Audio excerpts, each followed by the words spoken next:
Our reading in this skit comes from Matthew 18. Then Peter came and said to him, Lord, if another member of the church sins against me, how often should I forgive? As many as 7 times? Jesus said to him, Not 7 times, but I tell you 77 times. For this reason the kingdom of heaven may be compared to a king who wished to settle accounts with his slaves. When he began the reckoning, one who owed him 10,000 talents was brought to him.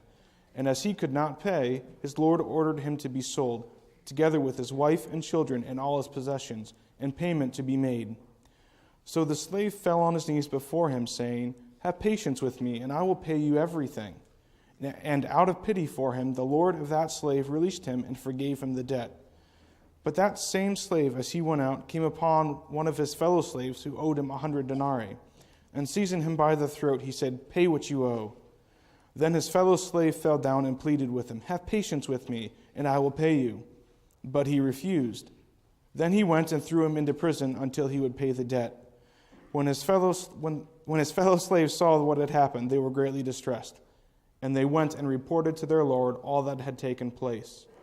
Then his lord summoned him and said to him, You wicked slave, I forgave you all that debt because you pleaded with me.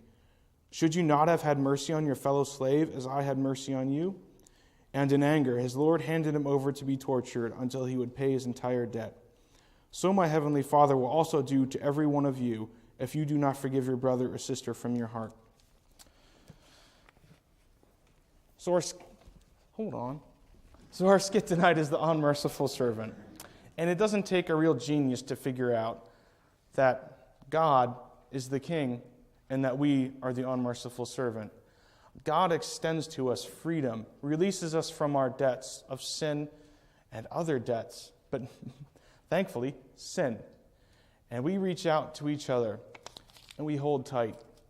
We hold tight and we don't forgive. And yeah, I'm hurting the other person, but it also hurts myself to hold on to that anger, to hold on to that unforgiveness, to hold that grudge. And in the end, I'm hurting more than the other person is.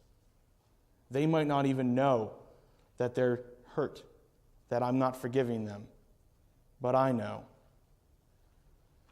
Jesus invites us to let go, to extend forgiveness just as we are forgiven. Thanks be to God.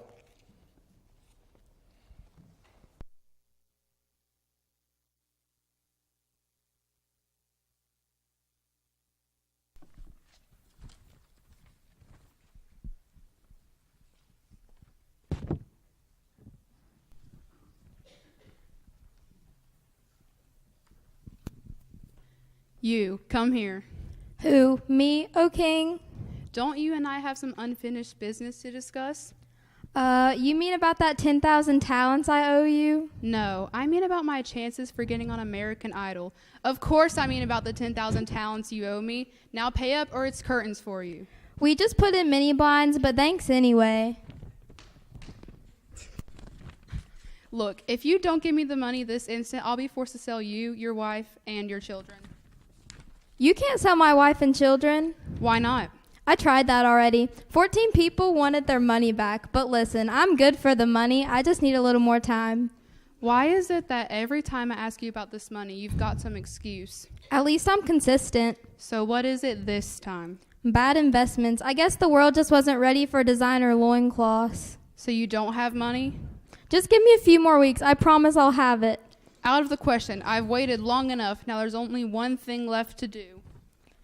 No, I'm too young to die. I'll get the money, I promise. Just give me another chance. Please, I beg you. Don't kill me. Think how this will look in the news. Think how this will look to your subjects. Think how this will look on my credit rating. I'm not going to kill you. But isn't that a weapon in your coat? Only if I want to paper cut you to death. This is just a document that says I'm forgiving you of your debt.